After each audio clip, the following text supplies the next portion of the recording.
Bismillahirrahmanirrahim. Assalamualaikum warahmatullahi wabarakatuh. Selamat pagi untuk Ibu Nurfika dan teman-teman semua.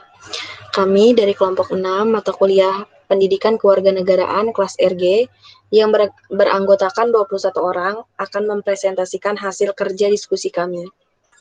Di sini kami membawakan topik tentang analisis seragam potensi ancaman wawasan Nusantara di era global terutama dalam menghadapi revolusi industri 4.0. Selanjutnya, pemaparan materi akan dijelaskan oleh Jinan, Elsa, Velia, dan Corina. Selanjutnya, pemaparan isu akan dijelaskan oleh Mikael dan Johannes. Dan terakhir, solusi akan dijelaskan oleh Donna.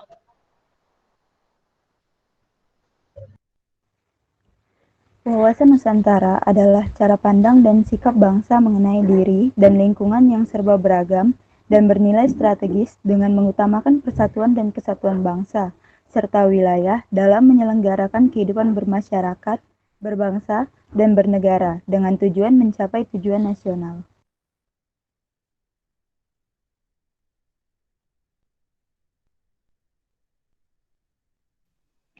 Selanjutnya itu tujuan, yaitu mewujudkan nasionalisme yang tinggi di segala aspek kehidupan rakyat yang lebih mengutamakan kepentingan nasional dibanding kepentingan individu, kelompok, golongan, suku, atau daerah.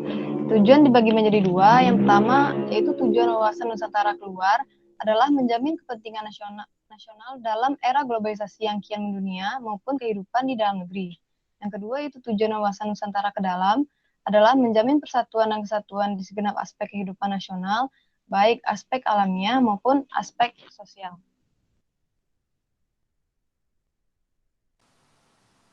Selanjutnya adalah fungsi. Fungsi wawasan Nusantara sendiri terbagi lagi ke dalam 4 kategori, yaitu yang pertama ada wawasan pertahanan dan keamanan nasional, itu mengarah pada pandangan geopolitik negara Indonesia. Yang kedua, ada wawasan kewilayahan Indonesia, termasuk pemahaman mengenai batas wilayah Indonesia agar terhindar dari potensi sengketa dengan negara lain. Yang ketiga, ada wawasan pembangunan, dengan beberapa unsur di dalamnya seperti sosial politik, kesatuan politik, pertahanan serta keamanan negara, ekonomi, dan sosial ekonomi. Yang terakhir, ada konsep ketahanan nasional, konsep ketahanan sosial yang memegang peranan penting dalam perencanaan pembangunan, kewilayahan, serta pertahanan keamanan nasional.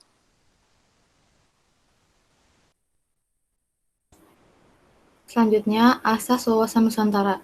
Asas wawasan Nusantara merupakan kaidah atau ketentuan dasar yang wajib dipatuhi, dilakukan, serta dijaga oleh seluruh elemen masyarakat agar tercipta perdamaian serta keseimbangan di Indonesia. Secara keseluruhan, ada 5 asas wawasan Nusantara, diantaranya adalah asas solidaritas, asas kejujuran, asas kesamaan tujuan, asas keadilan, dan yang terakhir adalah asas kerjasama.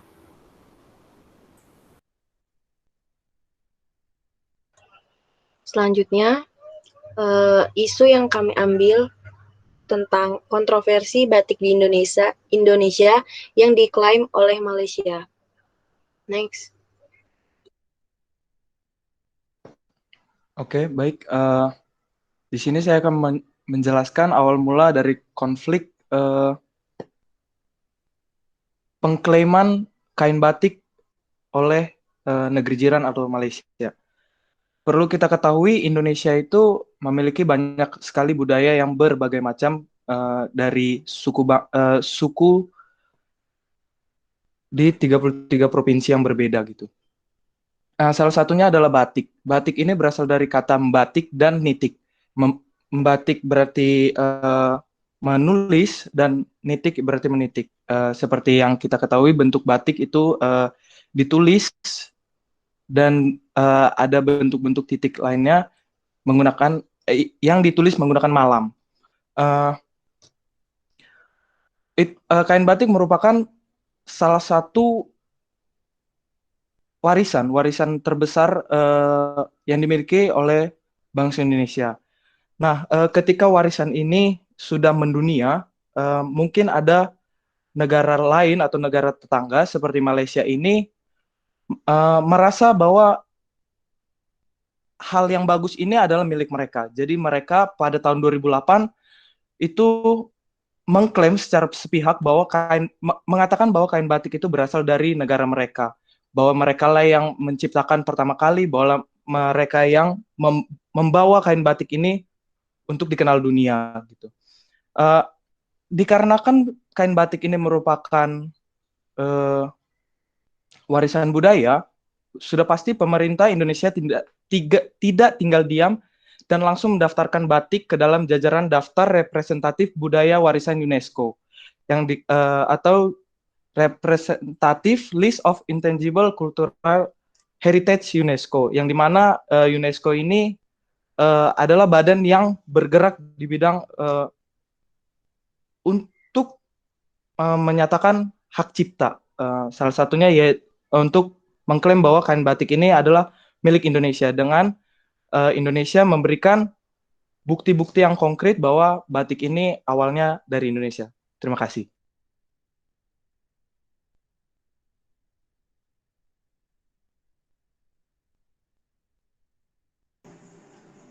Proses tindakan Indonesia terkait isu dimulai dari 3 September 2008 dengan proses nominasi batik Indonesia ke UNESCO yang kemudian diterima secara resmi oleh UNESCO pada 9 Januari 2009 untuk diproses lebih lanjut. Sehingga puncaknya pada tanggal 2 Oktober 2009 diakhiri dengan UNESCO yang mengukuhkan batik Indonesia dalam daftar representatif budaya yang berupa takbenda warisan manusia yang dilaksanakan di Abu Dhabi, Uni Emirat Arab. Tanggal 2 Oktober juga diperingati sebagai Hari Batik Nasional sampai sekarang.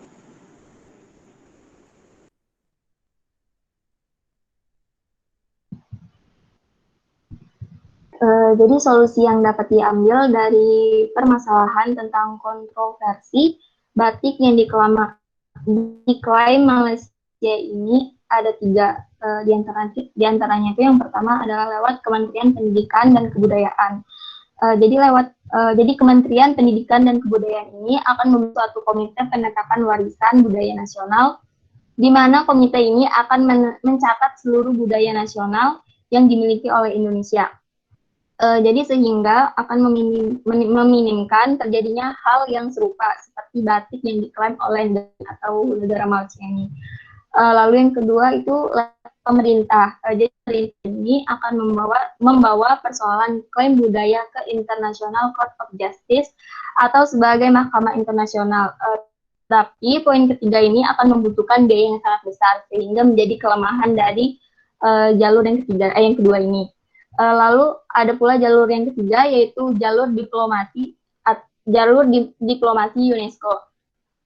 Jadi kalau ada yang belum tahu UNESCO itu apa, UNESCO itu adalah salah satu lembaga atau organisasi internasional dalam upaya resolusi konflik antar negara untuk mematenkan budaya Indonesia sebagai national heritage. Untuk teman-teman yang belum tahu national heritage itu apa, national heritage ini sama aja kayak warisan nasional gitu.